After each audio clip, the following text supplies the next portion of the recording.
Hey, what is going on everyone? It is Flaming Colava here, and today we're going to be talking about the top 10 Nintendo Switch games. But I won't be alone in this video, as I'll be joined by none other than my friend Nintendo James in this video.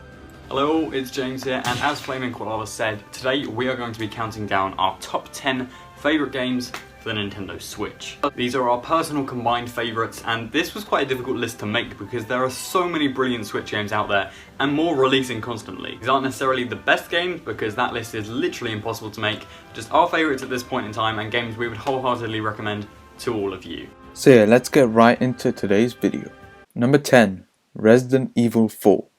Yeah, we're starting this list off with a port. Resident Evil 4 is one of the most beloved games in the series, which I assume is why it's been ported to every console ever created. While I haven't played many of the early Resi games, I have heard that this one was a bit of a departure from the first three, focusing more on action and sort of pushing the horror elements to the side. It's certainly not that scary of a game, but playing this late at night in the pitch black with my best friend at Halloween is one of my fondest gaming experiences to date, and not one I'll forget. The gameplay, the settings, the enemies, the eerie sound effects, the creepy and memorable villains all come together and make this an absolute classic game in my eyes. And the merchant, because he's the best character ever coded into any game ever. Now, I haven't actually played the Switch version. I played it on the Wii before the Switch one was even announced, but from what I've heard, it does run pretty well on Switch, although it is a shame about the lack of gyro controls because those did actually work really well. I don't really think it matters where you play it though, because Resident Evil 4 is a brilliant game and one of my all-time favourites. Now as for myself, I haven't actually played Resident Evil 4, as I'm not that big of a fan of the franchise, which is why this game is at the number 10 spot on this video. Number 9, Pokemon Let's Go. So at the number 9 spot we have both Pokemon Let's Go Pikachu and Let's Go Eevee. As a huge Pokemon fan, I was very excited for when these games came out, as at the time these games got revealed, I wasn't really that much of a fan of Pokemon. Anyways, when I played this game, it was my first adventure through the Kanto region, and I absolutely enjoyed it. The game was a little easy, but it was really fun at the same time. And I don't really like the new capture mechanic that was introduced in these games, as well as the whole game being centered around catching Pokemon, but this does have some advantages to it. For example, you can't faint legendary Pokemon, and wild Pokemon now appear in the overworld, which makes it so you don't have to use any repels. Let's Go is a game I have really mixed opinions on, but overall I really enjoyed my time with. Pokemon following you again, being able to access the box from your bag, and a wealth of other features make this a really great game to just relax and get lost in. The one-handed control scheme though has always bothered me, so much so that I made a video about it a few months ago, so please go check that out if you want to hear me complain about the game. But do know that I really enjoyed my time with Let's Go, and it definitely deserves a spot on this list. Number 8, Bayonetta 2. Oh my god. Bayonetta 2. I love every single thing about this game, from the wacky characters, the crisp flowing combat, the self-aware story, and just everything. The gameplay is so simple to grasp, but taking the time to learn and master it is so unbelievably satisfying. Even something as simple as a well-timed dodge feels great because of the following witch time effects, further immersing you in the gameplay in the world. The exploration is awesome, the Umbra climaxes are awesome, and the bosses are awesome. The soundtrack as well is basically a work of mastery, but its smooth, relaxing jazz just fits the game like a glove. This whole game is just downright amazing, and I could go on all day about how much I love it. I've never played Bayonetta 1, but the fact that this game comes bundled in with it on Switch is just a deal too good to pass up. And I want Bayonetta 3. It was revealed over a year ago, we've heard nothing about it since, I just want it. Please Platinum, just give it to me. Please. Now once again I haven't played this game, which is why I told James to talk about the game. Number 7, Captain Toad Treasure Tracker. At the number 7 spot we have Captain Toad Treasure Tracker. So I absolutely love this game a lot. I think that the chapters are fun and the whole puzzle aspect of the games are really good. It's a very relaxing game and the soundtrack is also good. I also bought the DLC for the game, which was really fun to play, and the VR levels were also really fun.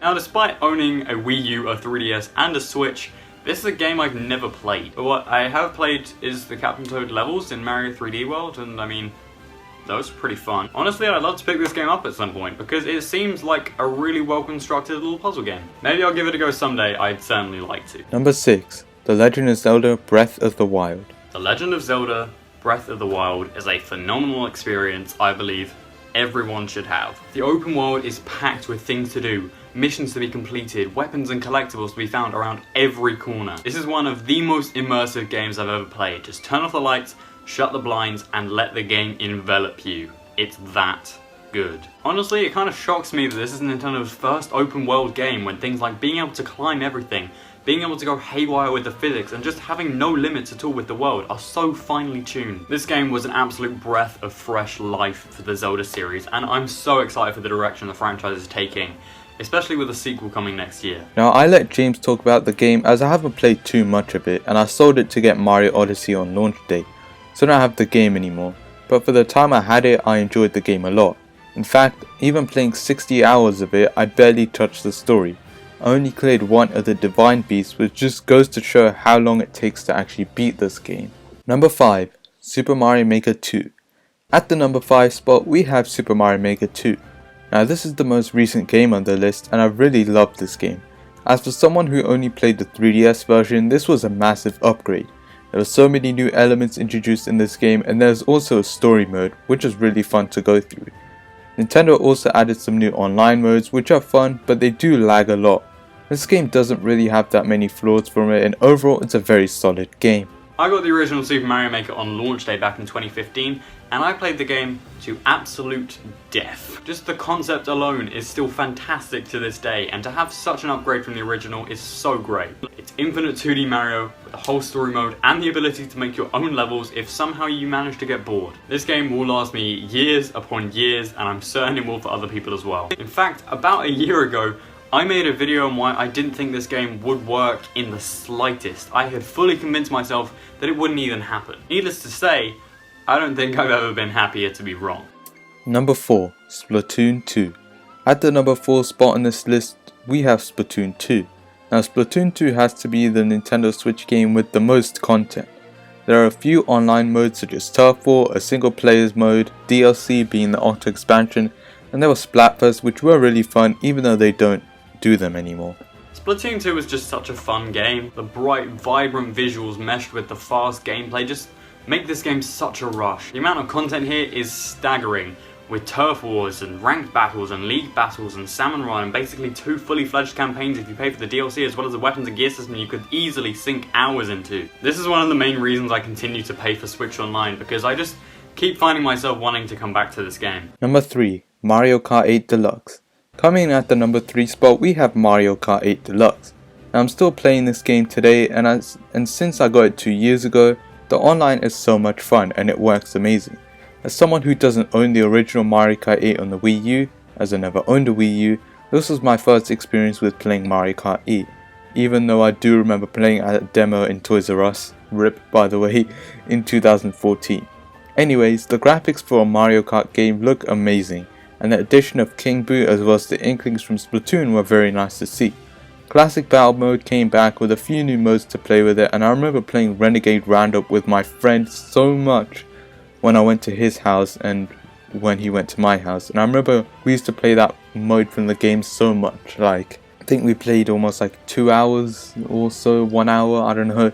We played a lot of it. Unfortunately I don't see him anymore, which is kind of unfortunate, but yeah, it just reminds me of those times which were really fun.